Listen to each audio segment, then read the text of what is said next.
What if the worst thing ever happened to you was actually the instructions for your next life? Because some people survive hardship, but others learn how to read it. And once you can read it, pain stops being punishment and starts becoming a plan. I'm your host, Edna White, and this is Keeping It Real on Purpose. Today, we're talking with Zylo Marshall about turning adversity into a blueprint.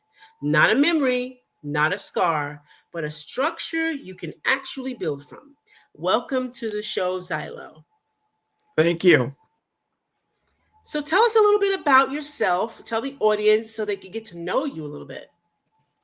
Well, at 50 years old, I am a public speaker. I want to be able to speak about the issue of discrimination, discrimination against those with disabilities, and challenges we face just because of our disability.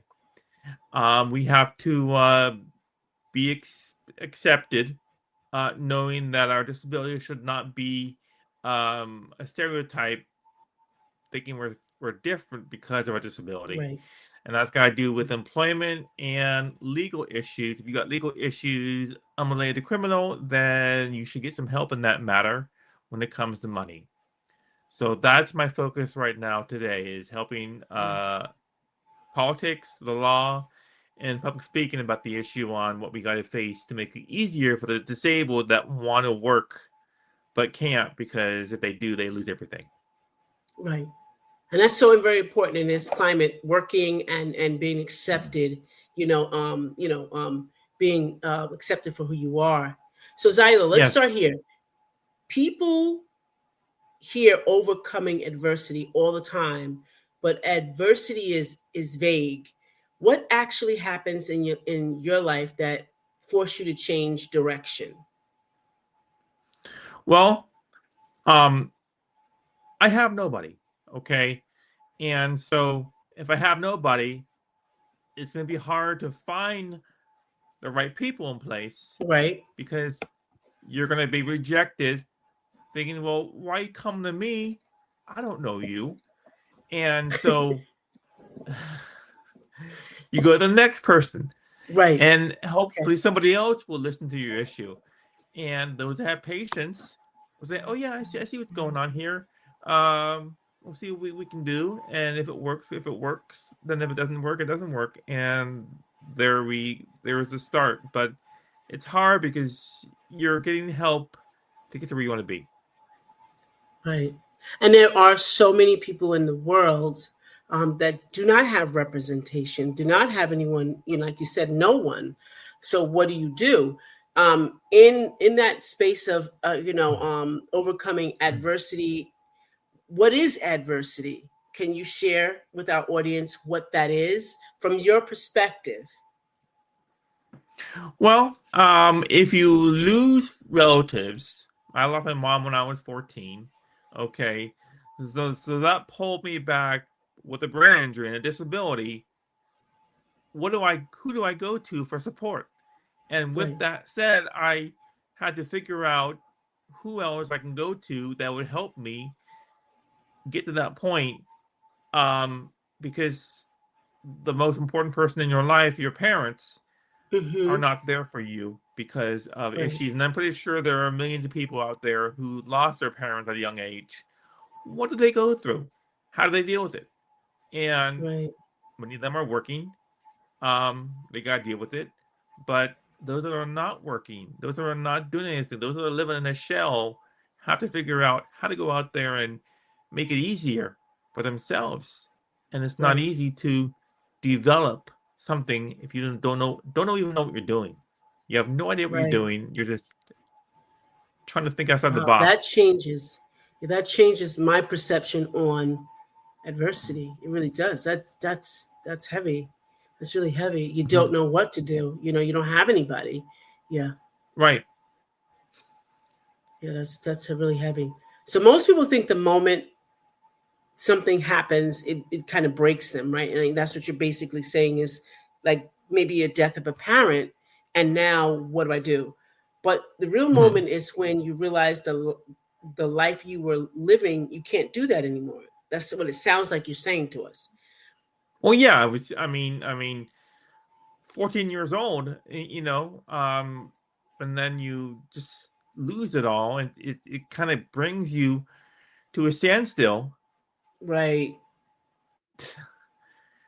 And that's the challenge that many people face. Most people face. Yeah, because they can't go back to where they were, right? They can't go Right. back to that. They have to figure out another way. Correct. Mm-hmm. Okay. So can you break down, you said when your mother passed away at 14, you had nobody else. When you start to kind of like branch out and figure out things, what was one of the emotions you were feeling? Rejection. Oh, wow. Being rejected, knowing that at 14, 15, 16, 17 years old, going to somebody who's going to be there a short time, but will move on, and they don't know you, and it's hard to develop a them or people or the world to understand you as a person, not knowing what, even if you have no disability, you have your personality, which is hard to develop with other people. Unless you have your, a strong foundation of communication and dealing with people. Right. And that's a big issue right there. Yeah. That is one part that people skip. That's one part that they skip, as that internal conflict that you're talking about of rejection, because all the outside things are happening, but their identity collapse. That's really deep, and that's good for the audience to know. So, what belief about yourself died during that season? What belief about yourself died? What belief about myself died At that time when, yes. Trying to understand, what am I going to do next, and how am I going to get to that point? I have seizures. Okay, so because of my seizures, I couldn't just do a lot of things, and people really didn't understand seizures. They're like, why is he doing this? And again, that's a 1% of the population in America have seizures. Right. That's and so people have to be able to help you, and if they can't, then again, you're out there in the world stuck in a that's important. situation. That's important. Yeah. Even in the community, if you have a seizure, not many people understand why that's happening. They really don't. You're making a great point, and that's important to audience for you all to know. They're having experiences just like you're saying, I don't know what to do. They're probably saying, oh no, not again. And you have to start explaining things all over. I'm sure you had a lot of that going on too, right? Yes, most definitely. I had just my last podcast. I had a seizure in that podcast. Wow. Okay, so it's something that I got to deal with my whole life. And with that said, with the seizures, okay, I can't drive. Okay, so there's another limitation there, because you can't drive, then you can't get to work. So therefore, you either live under the shelter of your family, okay? You live on the government, which pays you to do nothing, which right there, if you're working, if you get a job and you try, the government's not going to help you. They're not here for you. They're here to help you if you can't. Right. Yeah, that's and deep. There's the issue of being stuck at a standstill for months, years, decades, because you don't have a car. You may have some You might be in a wheelchair. You might be blind. You might be something that might limit your ability to do something, and that's Mhm. where many of the people are stuck. To Yeah. I was a realtor in 2005 to 2010, and Hmm. I was selling property without a car, and I did that with the help of other people. Right. Right. Wow. It sounds like you're saying that certain certainty that we take for granted, those that can drive Mhm. and go to work, and that certainty you didn't have. So when that No. goes, you try to rebuild in a way that your life is not the same again. So you start to rebuild, like you just said. You were having these seizures. You sold properties with help and with the help of somebody else. So a lot of ingenuity had to happen, to rebuild. Yes. Hmm. Correct. Correct. Yeah.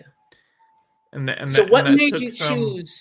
what made you choose to grow instead of just sitting there suffering, or just being there, like you just explained?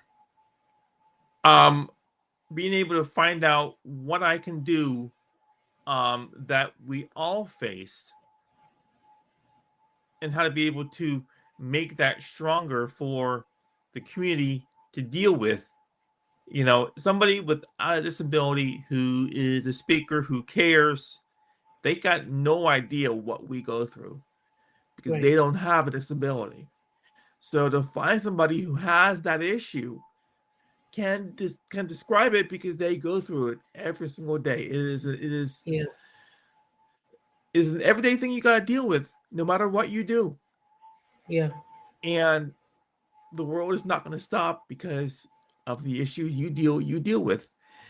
And so they're good. Yeah. Therefore, those with disabilities have to work on going out there and making it better for themselves. And I'm not sure how many, but if you want to think about it, millions of people out there are working hard to develop a career. When you see Yeah. a doctor, It's true. in a wheelchair, a doctor, Hmm. okay, if he can do it, then those with disabilities who have ambition, they can do it too. It just takes a little ingenuity, support, and support to make that happen.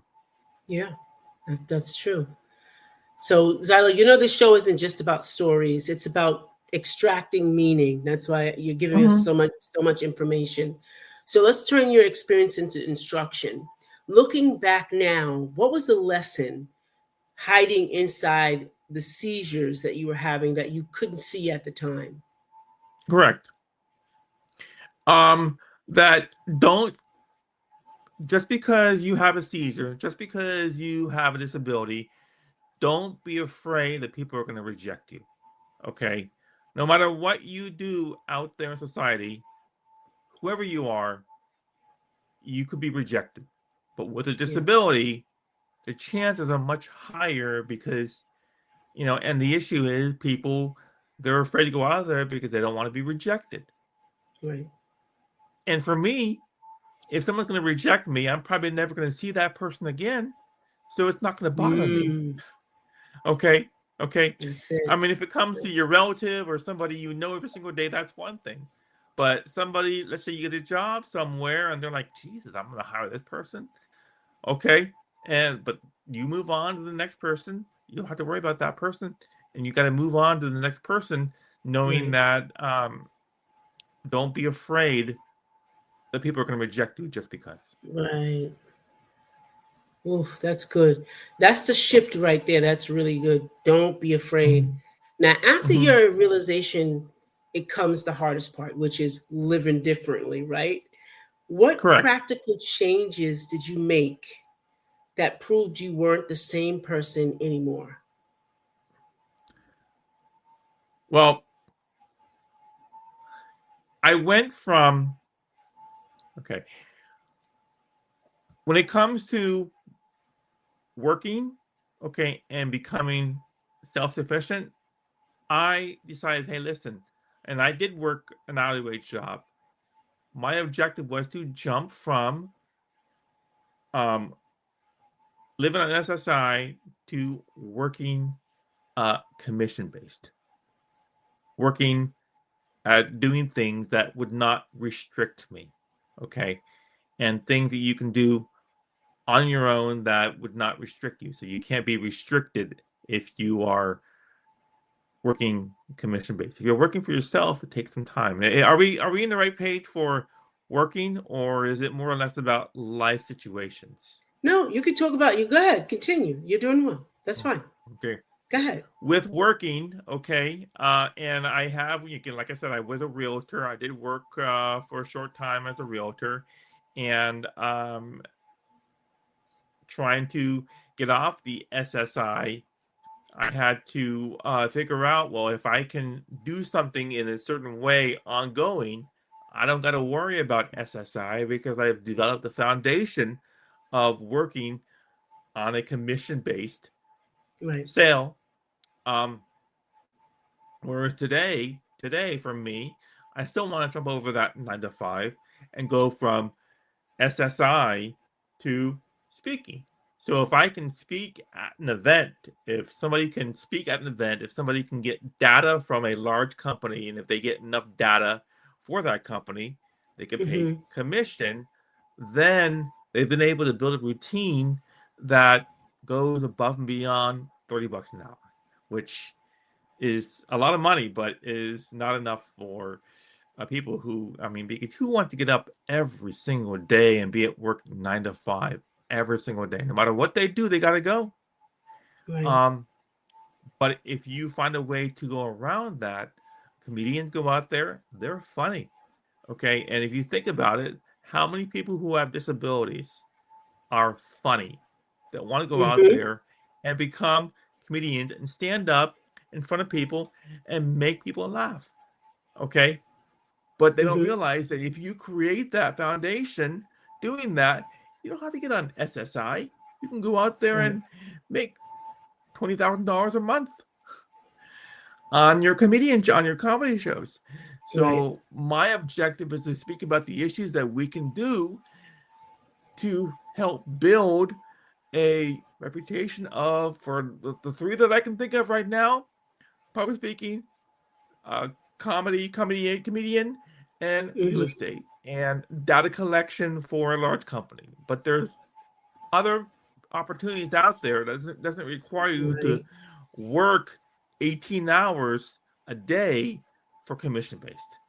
Okay, Right. 18-hour days doesn't make any sense, for commission based. There's that issue. Now, the other issue that we face is helping those with disabilities who want to get legal help in regards to legal issues. Okay, Mm-hmm. so there's two issues here. One is employment and opportunity, Mm-hmm. um, and the other one is if you have some issues, people taking advantage of you because of your disability. You have to get help to on legal issues. Mine was probate, and I lost part of $80 million, and it was kind of challenging to be able to go over that. But you Mm-hmm. have to be able to say, just saying, instead of saying me, what can I do to make it easier for everybody to deal with that? And what can Right. we do to develop a system?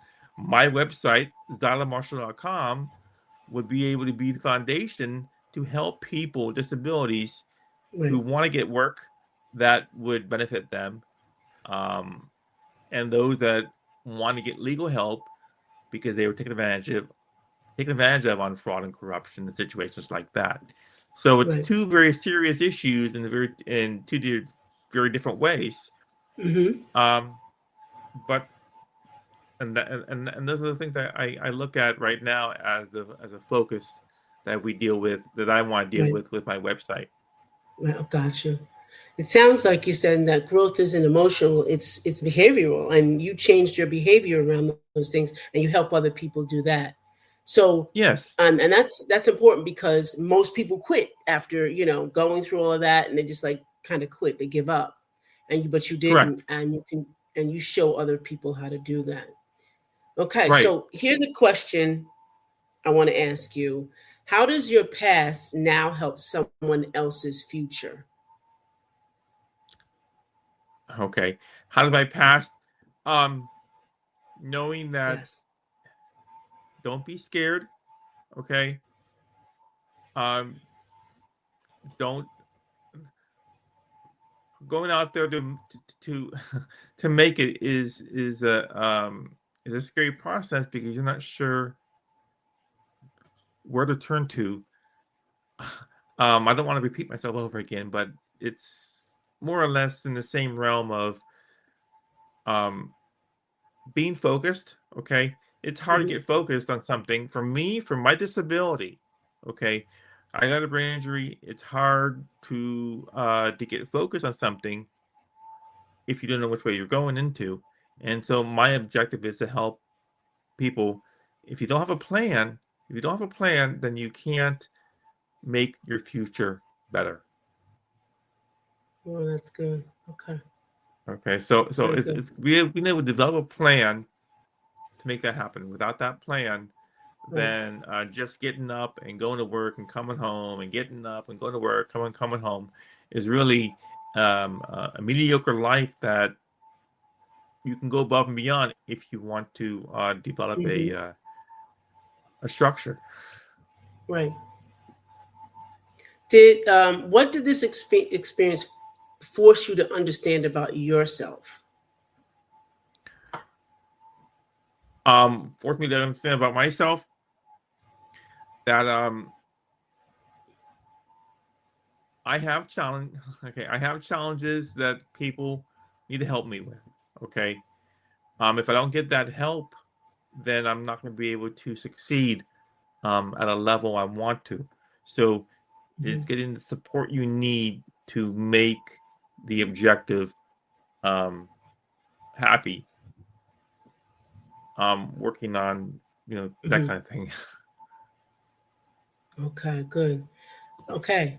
So, where in your life right now do you keep recreating that same emotional situation so that you can be stronger and more resilient? We're looking for because we're looking for the right people to make sense of it. If I had Hmm. 10 speakers behind me to discuss different issues to the public, that would be Right. my ideal goal. If I can Okay. have speakers to identify the issue who can speak in front of many people, what can we do to help it? Then they'll be able to address the issue in a better way than I can and develop a foundation for resilience to help us become more than just I call it a burden on society. Those Right. are disabled that want to go out there and do something. In my Hmm. eyes, I consider myself a burden on society. And I don't want to be a burden on society. I want to be a success. And so it's a very tricky process to go out there and do that without the proper people in place to devise the plan. That's good. So, what would your next phase look like if we were to ask you that today, so the audience to know what it looks like now? Okay, what I need now are um, politicians. Again, this is another area.